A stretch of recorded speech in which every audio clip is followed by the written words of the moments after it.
ஒரு அழகான தமிழ் கிராமம். அந்த கிராமம் பசுமையாக, காற்றில் பூக்களின் மனம் பரவ, பறவைகள் இனிமையாக பாடிக்கொண்டிருந்தன. அங்கே ஒரு நல்ல மனம் கொண்ட விவசாயி வாழ்ந்தான். அவன் பெயர் ரவி. ரவிக்கு மிருகங்கள் மீது மிகுந்த பாசம். அவன் அவற்றை நண்பர்களாகவும் குடும்பமாகவும் பார்த்தான். அவனோடு வாழ்ந்தது ஒரு பசு லக்ஷ்மி, ஒரு நாய் டாமி, ஒரு கோழி கில்லி, ஒரு கழுதை முத்து. எல்லாரும் ரவியோடு தினமும் சேர்ந்து வேலை செய்தார்கள், சாப்பிட்டார்கள், விளையாடினார்கள். ரவி அவற்றுக்கு உணவு கொடுத்து மெதுவாக பேசுவான். நீங்க எனக்கு குடும்ப மாதிரி தான் என்று.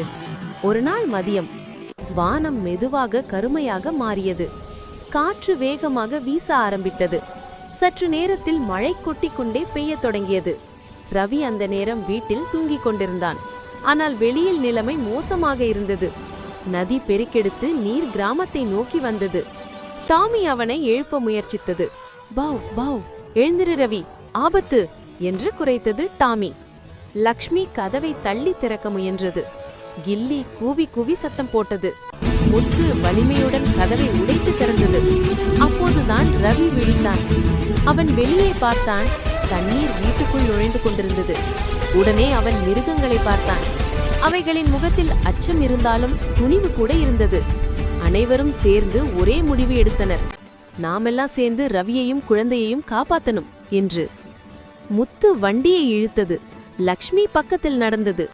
டாமி வழிகாட்டியது. கில்லி மேலே பறந்து வழிகாட்டியது.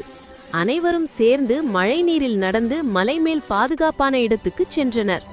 அங்கே அவர்கள் இரவுவெல்லாம் ஒன்றாக இருந்தார்கள், ஒருவருக்கொருவர் தைரியம் கொடுத்து.